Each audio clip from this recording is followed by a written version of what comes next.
It started with a whisper in the dark. Not a sound you could hear, but a tremor in the fabric of everything I knew. My name is Kaelen Vex, and for years I served as a chronicler for the Celestial Accord, documenting the rise and fall of empires across the stars. I thought I had seen every kind of threat the cosmos could conjure. I was wrong. The first hint wasn't a declaration of war or a rogue asteroid. It was a silence. The deep space beacon in the Argos cluster, a constant pulsing hymn of data for 3 centuries, simply stopped singing. We dismissed it as a technical fault, a comet shower maybe. But then the silence spread, like a stain of nothingness bleeding through the tapestry of the void. Sector after sector fell quiet. That's when the dreams began, not just for me, but for every psychic-sensitive being across the Accord.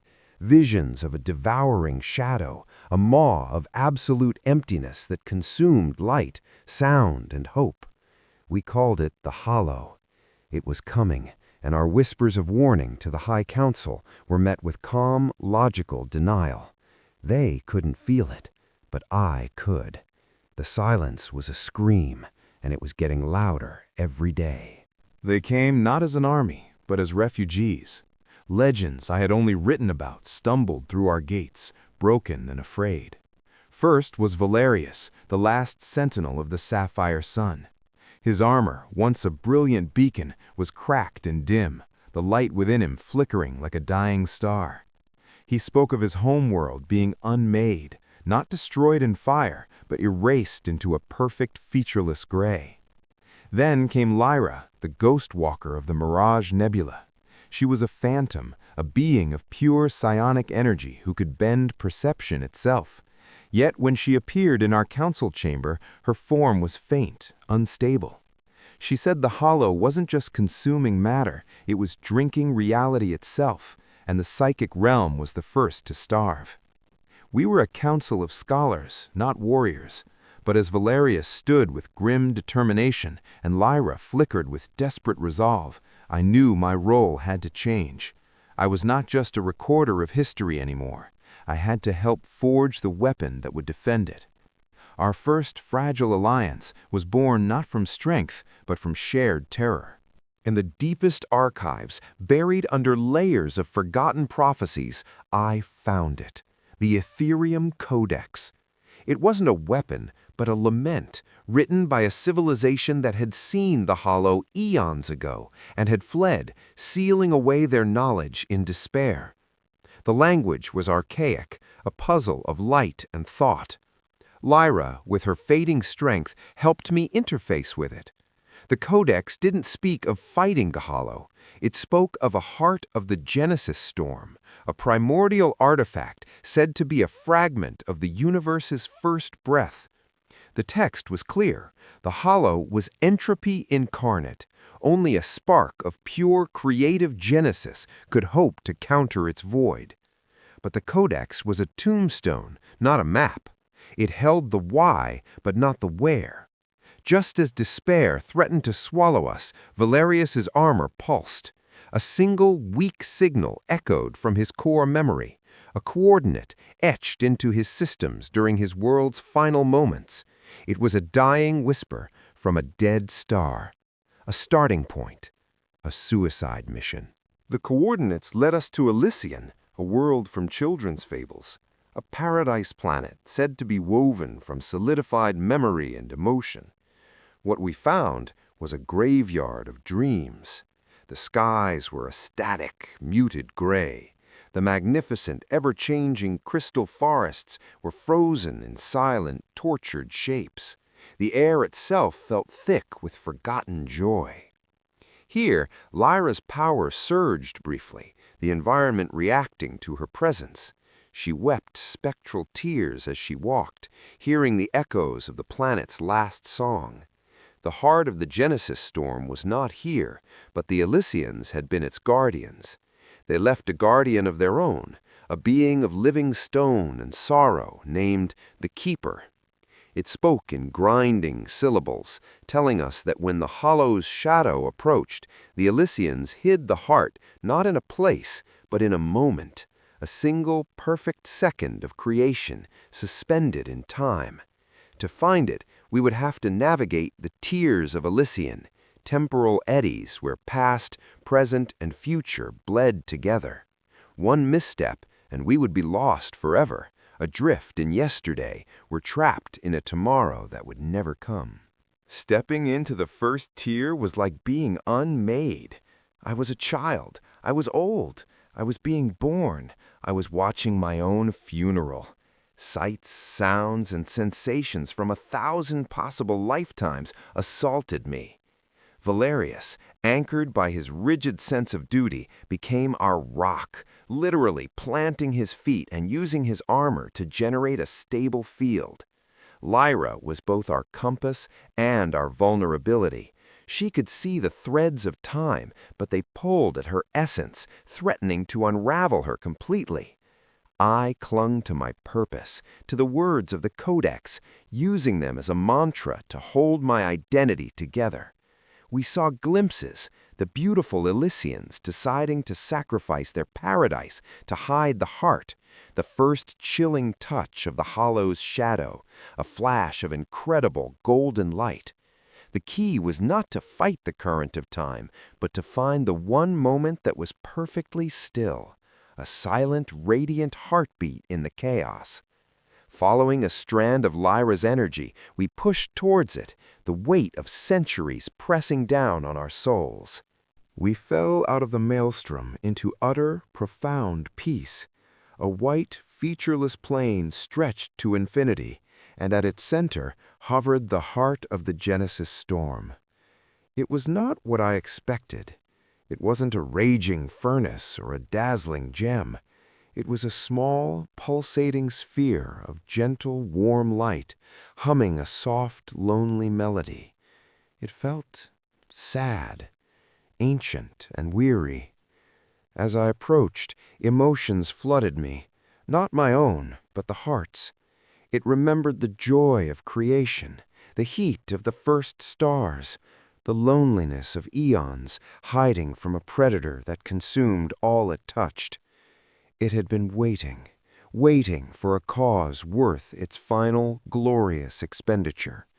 For it was not a weapon to be wielded, but a song to be sung one last time, a song that would end its own existence. The responsibility was crushing. We hadn't found a tool, we had found a willing martyr, and we had to ask it to die for us. Our ship's alarm screamed in the silent void. The hollow had found us. It didn't arrive with ships or blasts. The stars behind us simply winked out. A wall of absolute nothingness, darker than space itself, advanced. It made no sound, but our mind recoiled from its sheer anti-existence. Valerius wanted to stand, to fight, to unleash the heart's power immediately. But Lyra, her voice thin with terror, understood. The heart's song was for the core of the storm, not its edges. Using it here would be a flash in the pan, consumed and silenced.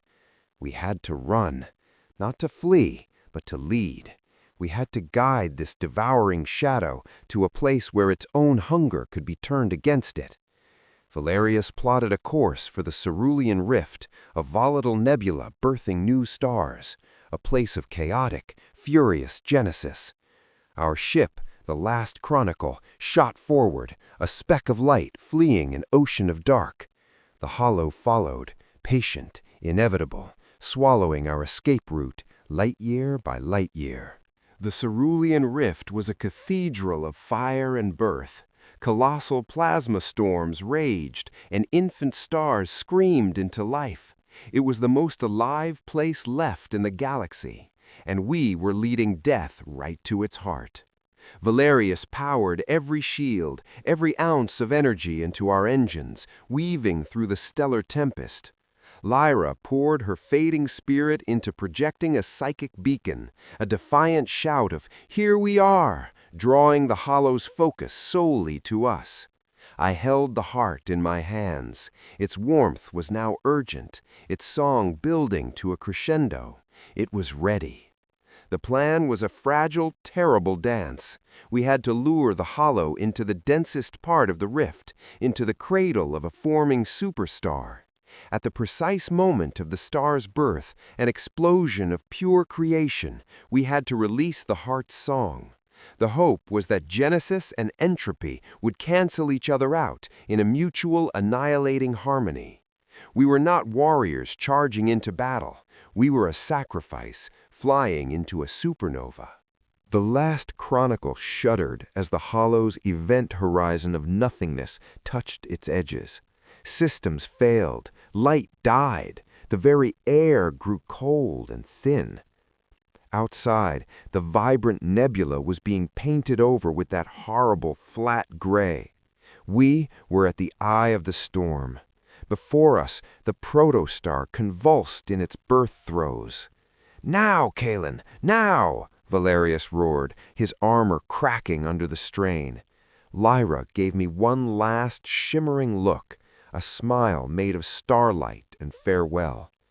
I didn't command the heart, I asked it. I opened my hands and my mind, and I simply said, "Please."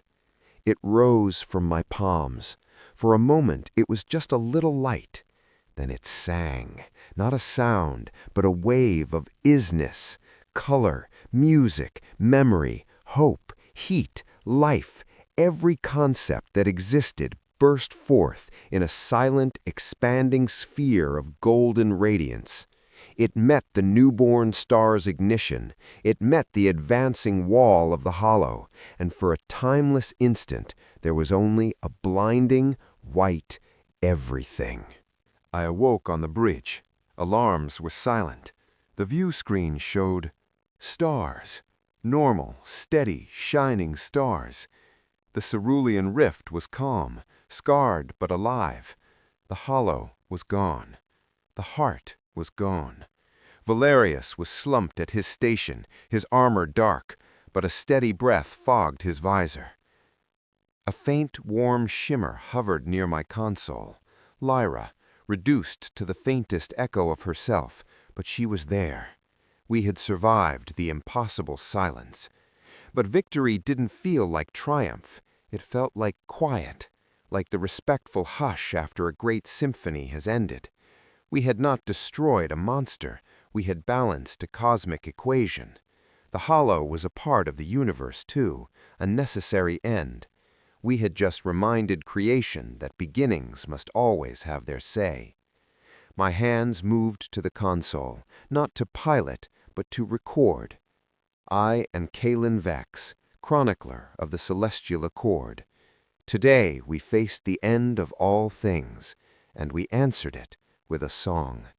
The universe continues, and I will remember. This story is not a prophecy of a trailer, but a testament to the light we must sometimes kindle in the face of absolute dark. Remember it.